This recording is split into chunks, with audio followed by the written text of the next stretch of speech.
ইরহার পাশে রুবাবাকে কোলে নিয়ে বসে আছে নাদিম। কিছুক্ষণ চুপ থেকে নাদিম বলে, তোর আরও আগে পদক্ষেপ নেওয়া উচিত ছিল। এবার যা হয়েছে ভুলে যা, নিজেকে গুছিয়ে নে। কথায় আছে, দুষ্টু গরুর চেয়ে শূন্য গোয়াল ভালো। ভাইয়া, আমি ঠিক করেছি তো। আমার জন্য এখন তোমাদেরও কথা শুনতে হবে। শোন, সমাজ আর সমাজের মানুষের কথা বাদ দিয়ে দে। জীবনটা আমাদের সমাজের না। তোর শ্বশুরবাড়ির মানুষ, তোর হাজব্যান্ড যে এত কিছু করলো, তুই যে এত কিছু সাফার করলি, সমাজ কী করেছে তোর জন্য? সমাজের দোহাই দিয়ে জুলুম সহ্য করার পক্ষে আমি নেই। তুই সমাজ আর সমাজের মানুষের কথা বাদ দে। তোর পরিবার, তোর ভাই আছে তোর সাথে। তুই শুধু নিজেকে স্ট্রং কর। দেখিয়ে দে তুই চাইলে সব পারিস। মানুষ হারালে মানুষের জন্য শোক পালন করে দুঃখ বিলাস করে। মানুষ নামে পশু হারালে তো কোনো শোক বা দুঃখ থাকে না ভাইয়া। আমি আমার জীবন আবার নতুন করে শুরু করব। আমার মেয়ে আর আমি আমাদের পৃথিবী গড়ে তুলব। নিজের বোনের মাথায় হাত বুলিয়ে বলে, এই তো আমার লক্ষ্মী বোন। শোন, সব সময় মনে রাখবি, তোর পাশে ছায়ার মতো তোর ভাই আছে। তাই নিজেকে এই লড়াইয়ে একা ভাববি না। নে, তোর পৃথিবী ঘুমিয়ে গেছে। মামা আমার। ইরা রুবাবাকে কোলে নিয়ে বলে, আজ থেকে ওর নাম নওশাবা তাজরিন নোহা। আমার নওশাবা বলেই চুমু খাওয়া নিজের মেয়ের কপালে নাদিম বলে, মাশাল্লাহ, খুব সুন্দর নাম। একদম প্রিন্সেস নওশাবা। নাদিম চলে আসতেই ইরা নওশাবাকে বিছানায় শুয়ে দিয়ে মশারি টাঙিয়ে দিল। নিজের পরিচিত রুমটায় কতদিন পরে আয়নার সামনে দাঁড়িয়ে নিজের দিকে নজর দিল। আয়নায় তাকিয়ে বলে, নিজেকে নিজে করেছি বিলীন, বিনিময় পেয়েছি কি? যে সংসার বাঁচাতে সংগ্রাম করেছি, যে সংসার তিলে তিলে স্বপ্ন আর ভালোবাসা মিলিয়ে গড়ে তুলেছি, তা আজ মুহূর্তে বিলুপ্ত হয়ে গেল। মানুষ ঠিক বলে, মেয়েদের সব হয়, শুধু নিজের একটা ঘর হয় না। পরের ঘর আর বাপের ঘর সময় পাল্টে গেলেই করে দেয় পর। নিজের চোখের কোণের পানিটুকু বা হাতের উল্টো পিঠে মুছে নিয়ে বলে, আমি গড়ব আমার ঘর। আমার জন্য না হোক, আমার নওশাবার জন্য হলেও আমাকে পারতে হবে। ইরা ফ্যাশন ডিজাইনিং নিয়ে পড়াশোনা করেছে, কিন্তু বিয়ের পর সংসারী হয়েছে। সব ইচ্ছেকে বানের জলে ভাসিয়ে দিয়ে ভালো বউ হয়ে উঠতে চেয়েছিলাম। আজ সমাজের চোখে খারাপ মেয়ে, খারাপ বউ। তবে আমি ভালো মা হয়ে উঠব। লাবিবা এসে বলে, আপু, তুই একদম মন খারাপ করিস না। তুই এক কাজ কর, কাল থেকে জব খোঁজা শুরু কর। ফ্যাশন ডিজাইন নিয়ে এগিয়ে যা। তাই করব। তোরা তো আছিস পাশে। একটা খারাপ অধ্যায় শেষ হয়েছে, এখন ভালো অধ্যায় শুরু হওয়ার পালা। রবিন বেডে শুয়ে আছে। লামা এসে বলে, এই উঠে বসো, তোমার সাথে কথা আছে। এখন শোনার মুড নেই, পরে বইল। মুড নিয়ে বললো তো হবে না, শুনতে হবে, উঠো।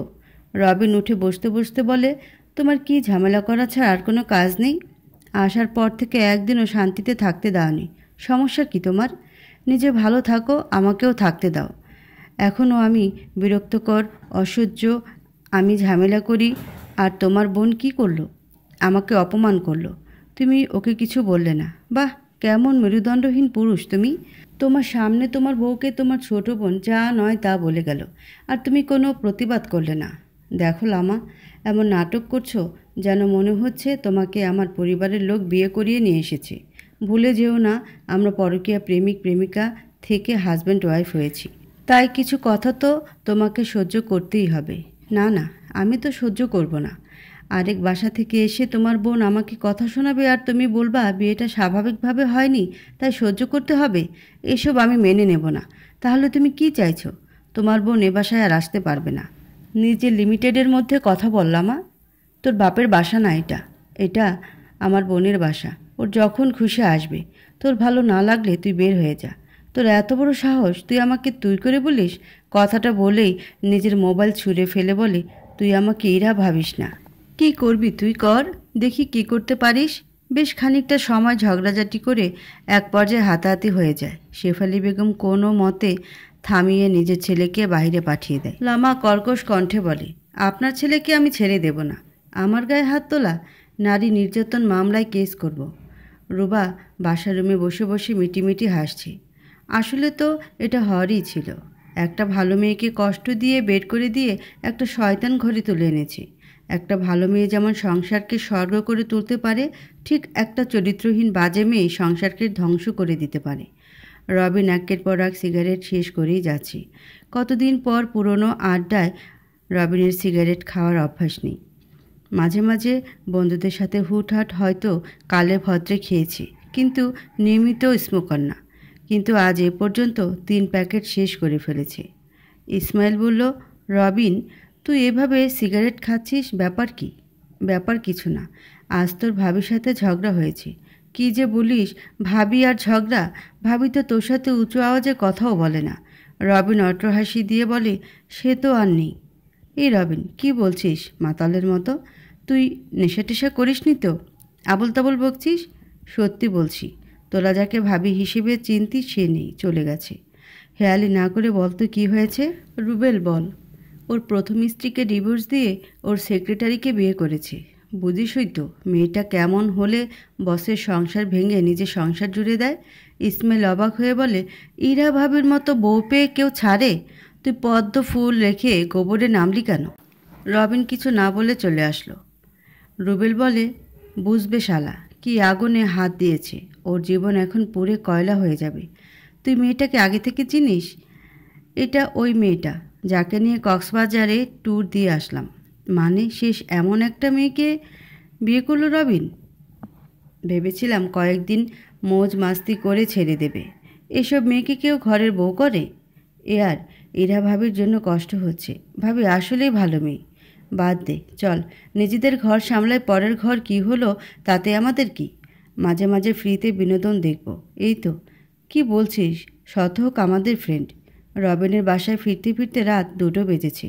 রুমে না যেয়ে বসার ঘরের সোফায় ঘুমিয়ে পড়েছে। একটা ভয়াবহ দিন, তারপর দীর্ঘ এক কালো রাত শেষ করে চারপাশ আলোকিত করে উকি দিচ্ছে নতুন দিন। কথায় আছে, দুঃখ একটা দীর্ঘ রাতের মতো, যা শেষ হয়ে নতুন দিনের সূর্য উঠবেই। শুধু ধৈর্য নিয়ে সে রাতটুকু পার করতে হবে। সকালে মৃদু বাতাসে বাইরে তাকিয়ে আছে ইরা। ফজরের নামাজ পড়ে খোলা বারান্দায় দাঁড়িয়েছে। মনটা কিছুটা হলেও ফুরফুরা। কেমন যেন একটা প্রশান্তি অনুভব হচ্ছে। প্রকৃতি দেখতে এতই মগ্ন যে হাতে থাকা চায়ের কাপ হাত থেকে নিচে পড়ে গেল। যখন বিষটা খেয়াল করল, তখন কর্কশ ভাষায় কেউ বলছে, কমন সেন্স নেই? কারো কর্কশ কণ্ঠ শুনে নিচে তাকালো ইরা। এক মধ্যবয়স্ক ভদ্রলোক। ইরা নিচে আসতে আসতে লোকটা চলে যায়। ইরা মনে মনে বলে, ইস, সরি বলা হলো না। বাসার গেটে ঢুকবে তখন খেয়াল করে একটা ফাইলটা হাতে উঠিয়ে নেয়। উপরে লেখা অবনী টেক্সটাইল গ্রুপ। ইরা আশেপাশে কাউকে দেখতে না পেয়ে উপরে চলে আসে। ফাইল রেখে কিচেনে যেয়ে সবার জন্য নাস্তা বানায়। সবার জন্য নাস্তা বানানো শেষ করে টেবিলে সাজিয়ে রাখছে। এমন সময় নিশাত আসে ডাইনিং রুমে। নিশাত তাচ্ছিল্য সুরে বলে, বাহ, ভালোই হলো। তোমার পিছনে খাবার খরচটা ওয়েস্ট হবে না। তার বিনিময়ে তুমি সব কাজ করে দিবে। নিজের বাসার কাজ করতে আবার এসবের কি আছে? নিজের বাসা? তোমার বাসা কোথা থেকে আসলো? শোনো, এটা তোমার বাপের বাড়ি, আর বিয়ের পর মেয়েদের বাপের বাড়িতে কোনো অধিকার থাকে না।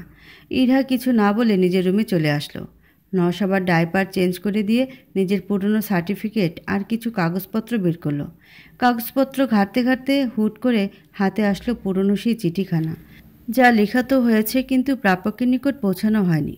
সাদা কাগজে কালো কালি লেখাগুলো কেমন পুরনো হয়ে গেছে। চিঠির লেখাগুলোতে চোখ বোলাতে চেয়ে চোখ ঝাপসা হয়ে এলো। মানুষ ভুলে যেতে যেতে মনে রেখে দেয়। স্মৃতি কি আর পুরনো হয়? মেনে নেয়া আর মানিয়ে নেওয়ার মাঝে হারিয়ে যায়, আবার হুট করে তা তাজা হয়ে ওঠে, যেন সদ্য ফোটা কাঁটাযুক্ত গোলাপ, যার সৌন্দর্য আবিষ্ট করে রেখেছে কাঁটার বাহার। তার সৌন্দর্যে মুগ্ধ হওয়া যায়, তবে ছুটে গেলেই দুঃখ হয়ে যায়। পুরো চিঠিতে চোখ বোলাতে বোলাতে দৃষ্টি আটকে গেল শেষ কিছু লাইনে। তুমি আমার জীবনে প্রভাতের প্রথম আলোর মতো এসেছিলে। আমার একাকী জীবনে গুমট মেঘ সরিয়ে আলোর ফোয়ারা জ্বালিয়েছিলে। তোমার প্রতি আমার কোনো অভিযোগ নেই, নেই কোনো অভিমান। যে হাত সারা জীবনের জন্য ধরে রাখতে পারবো না, সে হাতের প্রতি তবু কেন এত টান? যার জন্য চিঠিটা লেখা হয়েছিল তাকে পাঠানো হয়নি।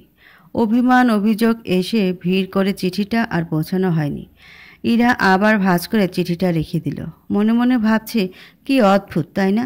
যে আমাকে ভালোবেসেছিল, তাকে হারিয়ে যাকে আঁকড়ে ধরে বাঁচতে চেয়েছিলাম, আজ আমি তাকেও হারালাম।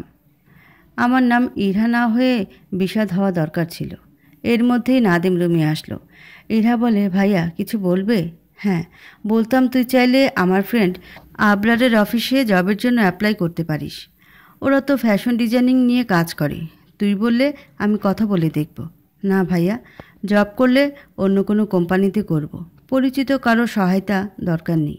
নিজের যোগ্যতায় নিজে করব। তোর যা ভালো মনে হয় কর। আর হ্যাঁ, জব করতেই হবে এমন কিন্তু নয়। তোর ভাই যতদিন বেঁচে আছে ততদিন কোনো টেনশন নেই। তা আমি জানি ভাইয়া। আচ্ছা ভাইয়া, বেতন পেয়ে আমাকে সেলাই মেশিন আর এমব্রয়ডারি এই 2-3টে মেশিন কিনে দিও। আচ্ছা ঠিক আছে, আমি অফিসে যাচ্ছি। নাদিম অফিসে চলে গেল। বাসায় সবাই মিলে ভালোই সময় কাটাচ্ছিল। ফরিদা বেগম, লাবিবা সবাই ইরাকে খুশি রাখার চেষ্টা করছে। যত যাই করুক, একটা মন দুবার ভাঙার যন্ত্রণা তো কম কথা না। নিজের হাতে সাজানো সংসার অন্য কেউ দখল করে নিল। চোখের পলকে নিজের সব কিছু অন্যের হয়ে গেল। এই শোক যে হৃদয় পোড়াচ্ছে, সে পোড়া গন্ধ কেউ পায় না, সে দগ্ধ হৃদয় কেউ দেখে না। সবাই কথা বলছে, এমন সময় কেউ একজন কলিং বেল বাজাচ্ছে। লাবিবা যে দরজা খুলতে মধ্যবয়স্ক লোকটা বলে, এই মেয়ে, তোমার জন্য আজ আমার এত বড় লস হলো, এর দায়ভার কে নেবে? লাবিবা চিৎকার দিয়ে বলে, মাগো, পাগল এসেছে। লোকটা ধমক দিয়ে বলে, নিজের বাবার বয়সী একজনকে পাগল বলছো, বেয়াদব মেয়ে। ইরা দরজার কাছে আসতে একটু থমকে যেয়ে বলে, সরি। ও, তার মানে তুমি আমার ক্ষতি করেছো? আঙ্কেল ভেতরে আসুন। বিশ্বাস করেন, ইচ্ছে করে করিনি। তোমার ইচ্ছে অনিচ্ছায় আমার কত বড় লস হচ্ছে। কি হয়েছে আঙ্কেল? তোমার জন্য আমার ফাইল খুঁজে পাইনি।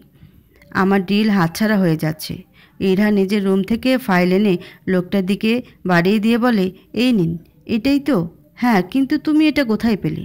আমি আপনাকে সরি বলতে নিচে গিয়েছিলাম, তখন দেখলাম নিচে পড়ে আছে।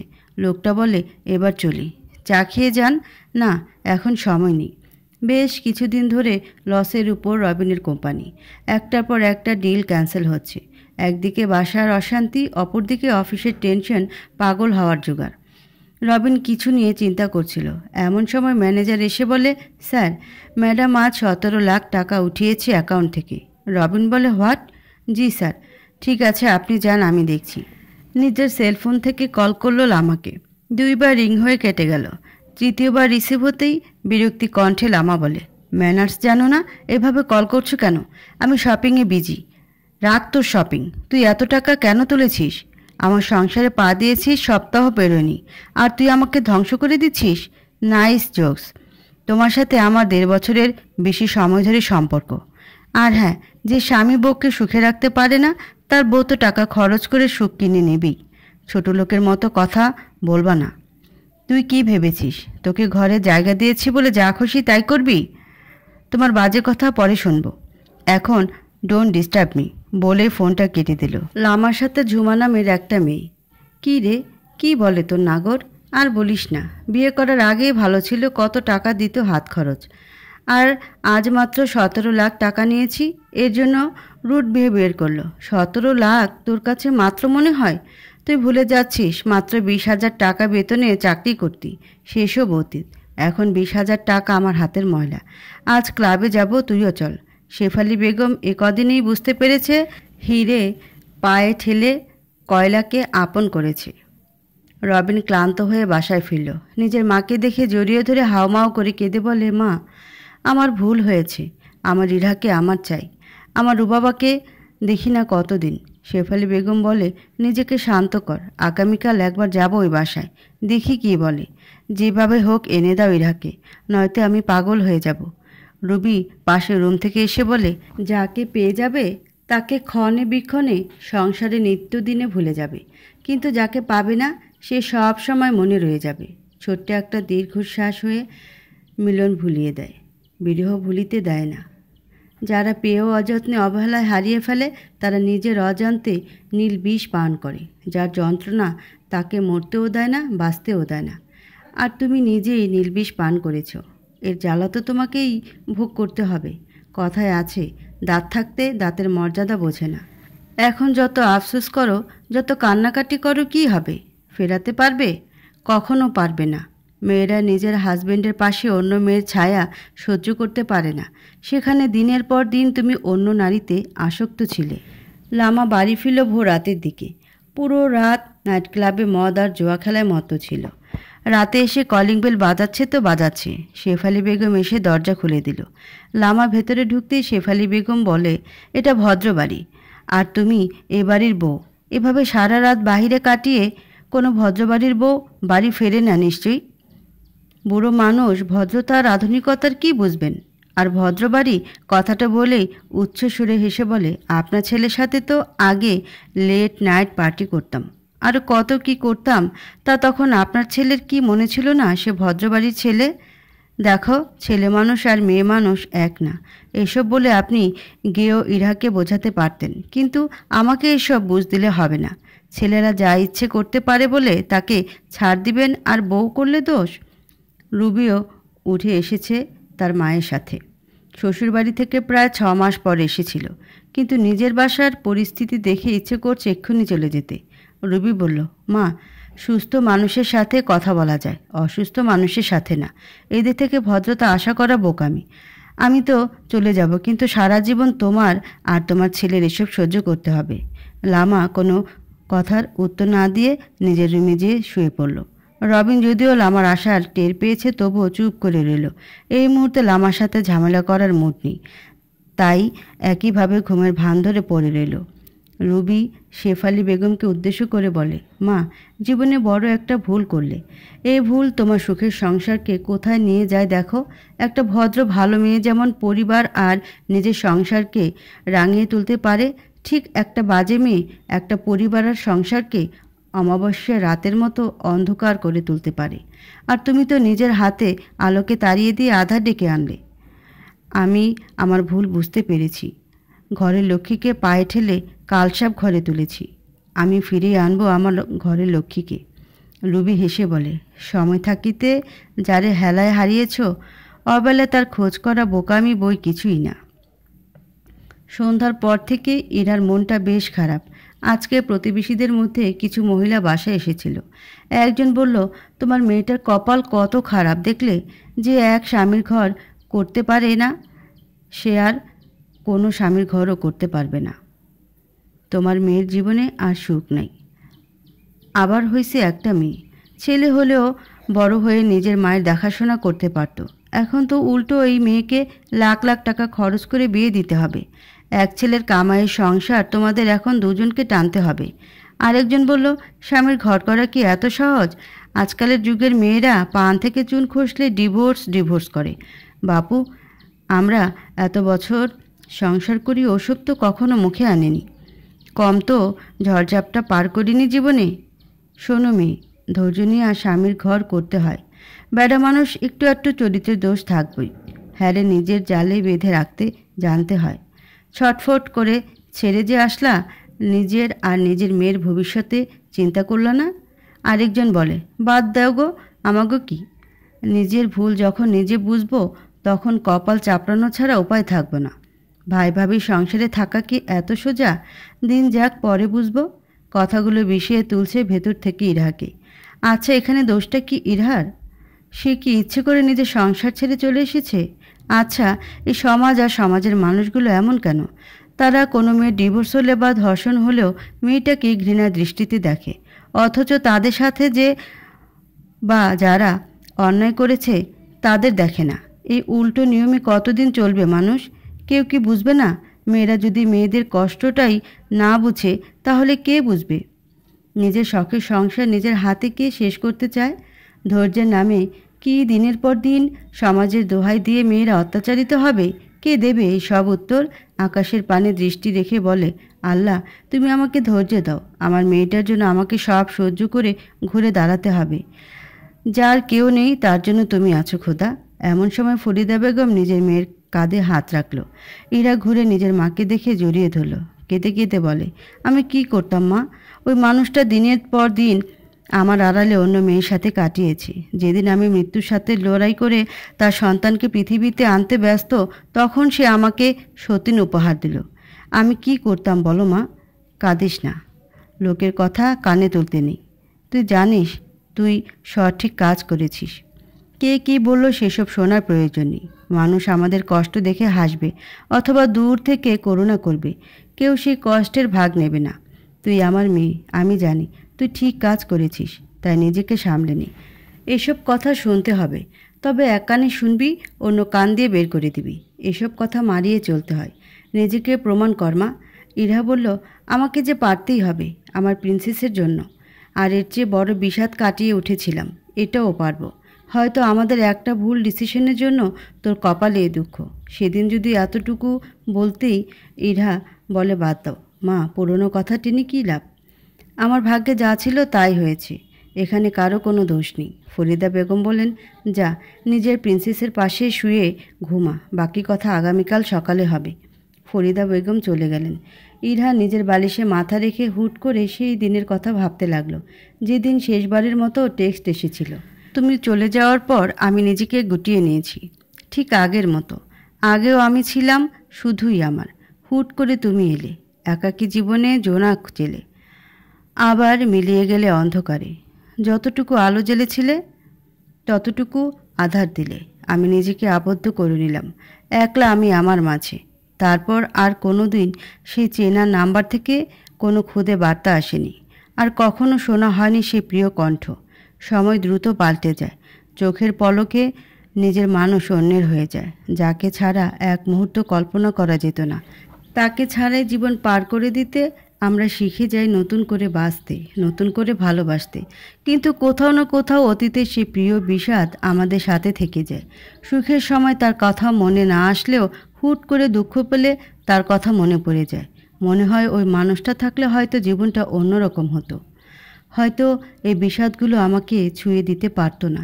আসলে তো মানুষ নিতান্তই বোকা, তারা তো জানেই না যেখানে গভীর ভালোবাসা সেখানেই বিষাদ, যেখানে ভালোবাসা নেই সেখানে বিষাদও নেই। আমরা বোধহয় ভালো না বাসলেই সুখে থাকতাম, অথচ আমরা ভালোবাসা ছাড়া বাঁচতেও পারি না। আবার ভালোবাসা মানে নিজের সুখকে জিম্মি রাখা আরেকজনের কাছে। আমরা যেন বন্দি আছি নিজেদের প্রহেলিকায়। অবশেষে একটা কথাই মন বলে ওঠে, কোন সুতোয় বাঁধব ঘর? ঘর ছাড়া যে নারীর জীবন সমাজে বড্ড পর। মেঘাচ্ছন্ন আকাশে কালো মেঘের ভেলা। ফজরের আগে থেকে থেমে থেমে বৃষ্টি হচ্ছে। এখন যদিও বৃষ্টি নেই, তবে আকাশটা মেঘাচ্ছন্ন। ইরা সেই কাক ডাকা ভোরে ঘুম থেকে উঠে সব কাজ গুছিয়ে নিচ্ছে। আজ সে জবের জন্য 3 অফিসে ইন্টারভিউ দেবে। সকাল টাইমে 9:15 বেশ বেলা করে ঘুম থেকে উঠে সেই সুযোগে সব কাজ করে নিচ্ছে। রান্না শেষ করে লম্বা একটা শাওয়ার নিল। পরনে রয়্যাল ব্লু আর গোল্ডেন কালারের মিশ্রণে একটা হালকা কাজের কটন 3 পিস। ও বাড়ি থেকে আসার সময় রবিনের দেয়া কিছু নিয়ে আসেনি। আয়নায় দাঁড়িয়ে নিজেকে পর্যবেক্ষণ করছে। ঠিক তখন মনে হলো জীবনটা এমন না হলেও পারত। একটা ছোট জীবন, তার মধ্যে এত ট্র্যাজেডি। চোখের কার্নিশে জমে থাকা জলগুলো গড়িয়ে পড়ার আগেই মুছে নিল। নিজেই নিজেকে বলছি, আমি কাঁদব না।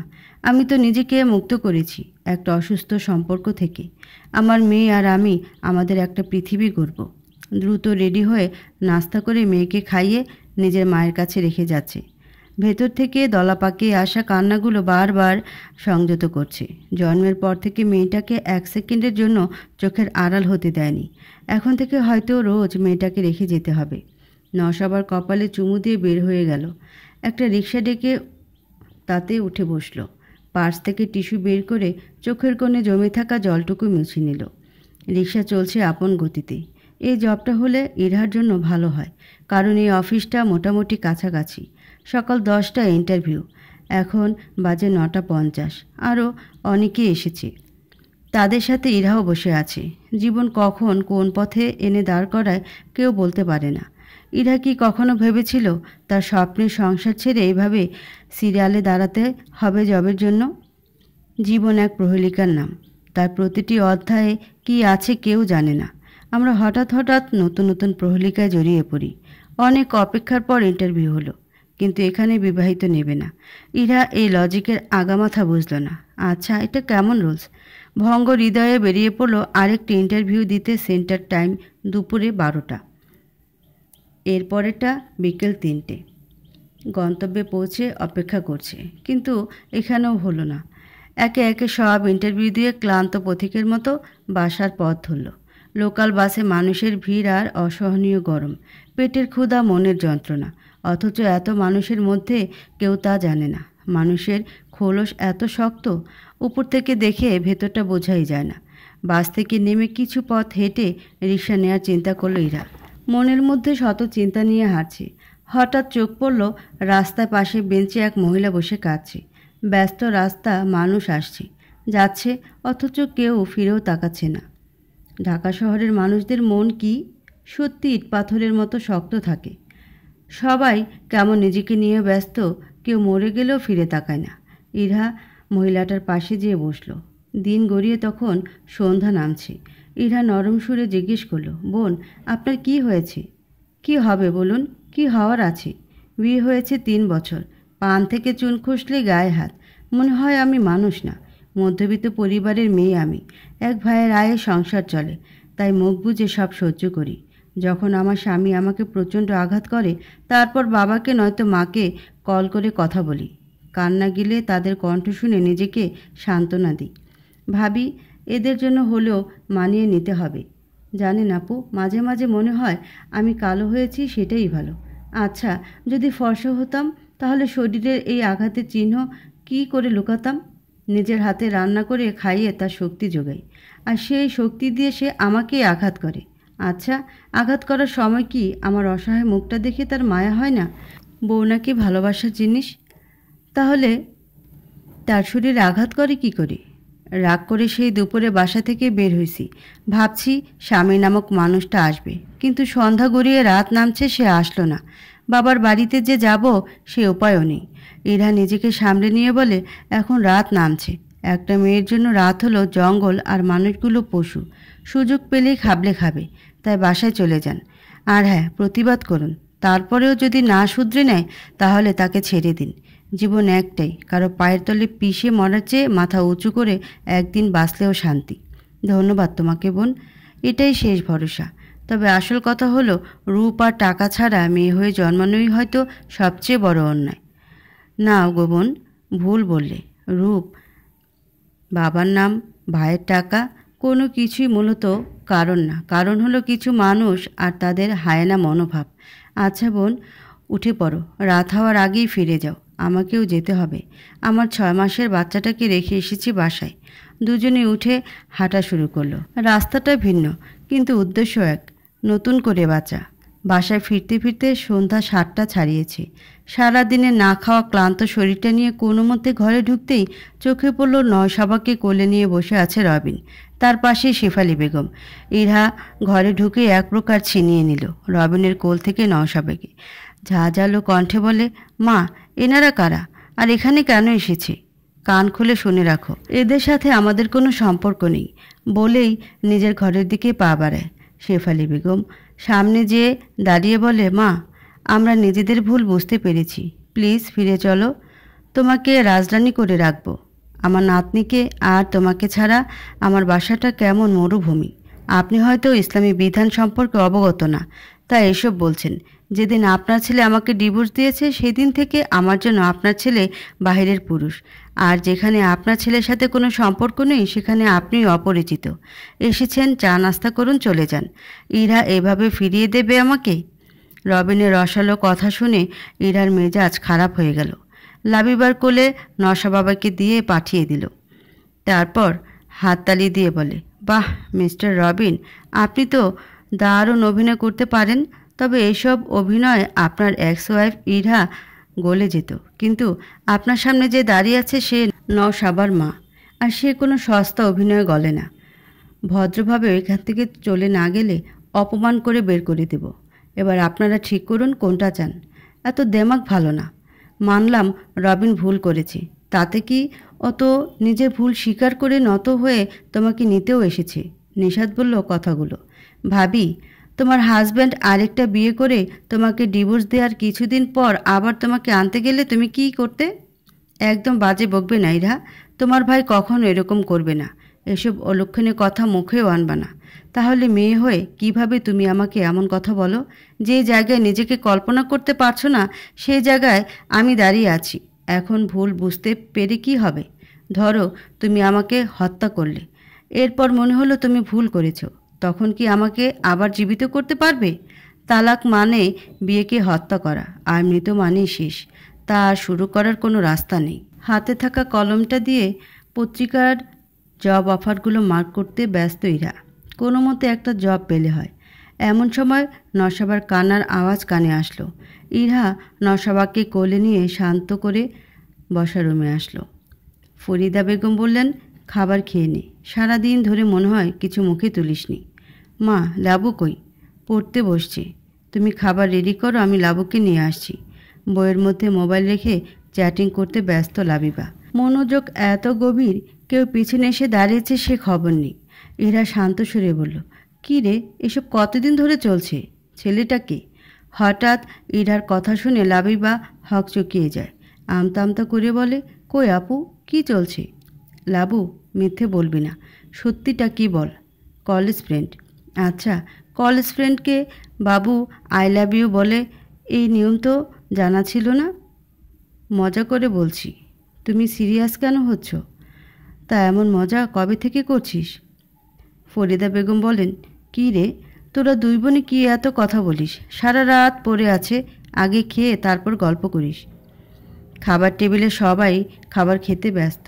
লাবিবা ব্যস্ত কি মিথ্যে বলে কাটানো যায় কথাটা সেটা ভেবে। লবুর প্রেমিক রাতুল, ভার্সিটির প্রথম বর্ষের স্টুডেন্ট।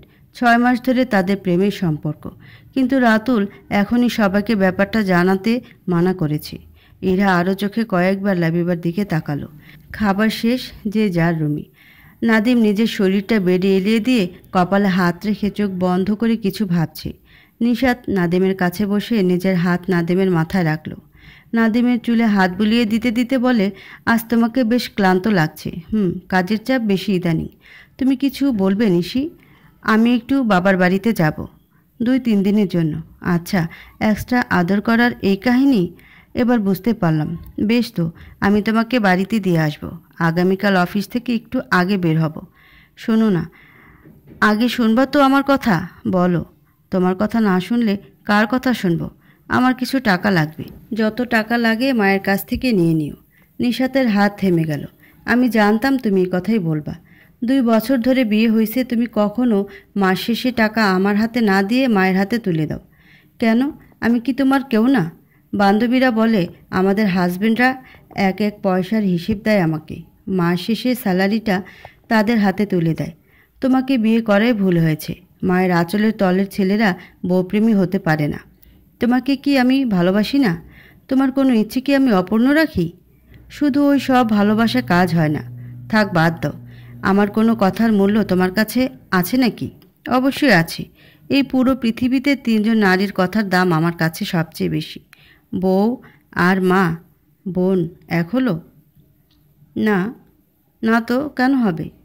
তবে এই 3 জন নারী আমার কাছে দামি। তুমি স্ত্রী হিসেবে আমার প্রিয়তমা, আমার বোনরা আমার কাছে প্রিন্সেস, আমার মা আমার জান্নাত, আর ভবিষ্যতে আমার মেয়ে হলে সে হবে রহমত। নিশাত কিছুক্ষণ চুপ থেকে বলে, আচ্ছা বাদ দাও, আমার ঘুম আসছে, আমি ঘুমাবো। নাদিম নিশাতের অভিমান বুঝতে পেরে নিশাতের হাত ধরে নিজের একদম কাছে বসিয়ে বলে, নিশাত, আমি তোমাকে ভালোবাসি। মা বোনের ভালোবাসা ভিন্ন আর তোমার ভালোবাসা ভিন্ন। তুমি ছাড়া কিন্তু আমি অপূর্ণ অর্ধাঙ্গিনী, মানে তো বোঝো। তাহলে কেন অভিমান করো? আমার মনে হয় তুমি আমার চেয়ে তোমার বোন আর মাকে বেশি ভালোবাসো। তা কেন হতে যাবে? বউর ভালোবাসা ভিন্ন, আর সেদিক থেকে তোমাকে আমি পরিপূর্ণ ভালোবাসি রাগিব। যদি কখনো মা বোন বউর মধ্য থেকে কাউকে বাদ দিতে হয়, তখন কাকে বাদ দিবে?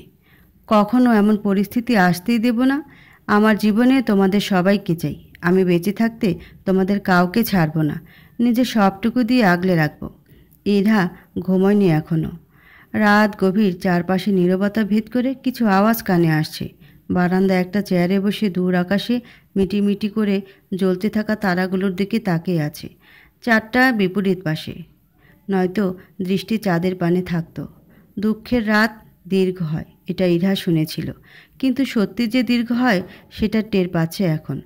ইরা তারাগুলোর দিকে তাকিয়ে বলে, যারা রাতটাকে ঘুমিয়ে কাটাতে পারে তাদের চেয়ে সুখী মানুষ হয়তো পৃথিবীতে নেই। আর যারা তোদের মতো মিটিমিটি জ্বলতে থাকে ভেতরে থাকা ক্ষতের কারণে। তারা জানে রাত কত বড় অভিশাপ তাদের জন্য। ঘুম না আসা রাত জানে দুঃখগুলো কতটা গভীর। জীবন মনে হয় দুঃখগুলোর হিসেব রেখে আবার তা দ্বিগুণ করে ফিরিয়ে দেয়। যে আমাকে ভালোবেসে পাগলের মতো চাইলেও তারে দুঃখ দিয়া এত সুখের ঘর বানাইলাম, তাও ঠুনকো ঝড়ে ভেঙে গেল।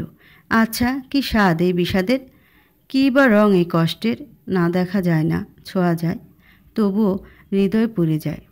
রবিন আর লামার মধ্যে তুমুল ঝগড়াঝাটি শুরু হয়েছে, সাথে অকথ্য ভাষায় গালি তো আছি। শেফালি বেগম থামাতে না পেরে ড্রয়িং রুমে এসে একটা চেয়ারে মাথায় হাত দিয়ে বসে আছেন। কি করবেন, কাকে ডাকবেন? ঢাকা শহরে যে যার ফ্ল্যাটে নিজেদের নিয়ে ব্যস্ত। হুটহাট সিঁড়িতে দেখা হলে কৌশল বিনিময় এতটুকুই, নয়তো এক ফ্ল্যাটে খুন হলেও অপর ফ্ল্যাটের মানুষ টেরও পায় না। শুধুমাত্র দেয়ালের পার্থক্যে তাদের দূরত্ব 100 মাইলের চেয়ে বেশি। এই রাতে কাকে ডেকে আনবেন? কিন্তু কাউকে একটা তো খবর দিয়ে আনতেই হবে, নয়তো খারাপ যদি কিছু হয়ে যায়। নিজের হাতে থাকা মুঠো ফোন থেকে সজল লেখা নাম্বারে কল করলো। 3 বার রিং হয়ে কেটে যাওয়ার পর ওপাশ থেকে রিসিভ হলো। শেফালি বেগম ভূমিকা ছাড়াই বললেন, বাবা তুমি একটু তাড়াতাড়ি আমাদের বাসায় আসো। কি হয়েছে আন্টি? বাবা তুমি আসো, আসলে দেখতে পারবা। আসো একটু কষ্ট করে। সজল পাশের বিল্ডিংয়ে থাকে। শার্ট পরে দ্রুত বের হয়ে আসলো। এসে দেখে রবিন লামাকে প্রচুর আঘাত করছে। লামার নখের আঁচড়ে রবিনেরও বেশ ক্ষত হয়েছে। এদেরকে ছাড়িয়ে দিতেই লামা নিজের পার্স নিয়ে বের হয়ে যায়। যাওয়ার সময় চিৎকার করে বলে, তোরে যদি জেলের ভাত না খাওয়াই আমার নাম লামা না। তোর এত সাহস, তুই আমার গায়ে হাত তুলিস? সজল এগিয়ে এসে বলে, ভাবি মাথা ঠান্ডা করেন, সংসারে এমন টুকটাক ঝামেলা হয়, আবার ঠিক হয়ে যাবে। গেটের ভিতরে এসে দরজা বন্ধ করে কথা বলি। মানুষ শুনলে কি বলবে? বাড়ির মালিক এমন করলে ভাড়াটিয়ারা কি করবে? তাছাড়া আপনার সম্মানটা কোথায় নামবে? সম্মান শরীরে আঘাত পড়লে আর সম্মানের কথা মনে থাকে? ওরে আমি উচিত শিক্ষা দিয়ে ছাড়ব। তুই কার সাথে কথা বলছিস? রাস্তার মেয়েরা সম্মানের কি বুঝবে? 3rd ক্লাস মেয়েদের আবার সম্মান? এদের কাজই আজ এই ডালে কাল ওই ডালে। লামা একটা অকথ্য ভাষা গালি দিয়ে বলে, পীড়িত করার সময় মনে ছিল না তখন ছিলাম মধুর চাক, আর এখন মধু পোকা? কথাগুলো গলা ছেড়ে বলছে। শেফালি বেগম লামার হাত ধরে বলে, মা স্বামী স্ত্রীর মধ্যে ঝামেলা হয়েছে, সেটা নিজেরা বসে মিটিয়ে নাও, এভাবে সংসারের কথা বাইরে নিও না। লামা কিছু বলবে তার আগে রবিন বলে, আমি আর ওর সাথে একদিনও সংসার করব না।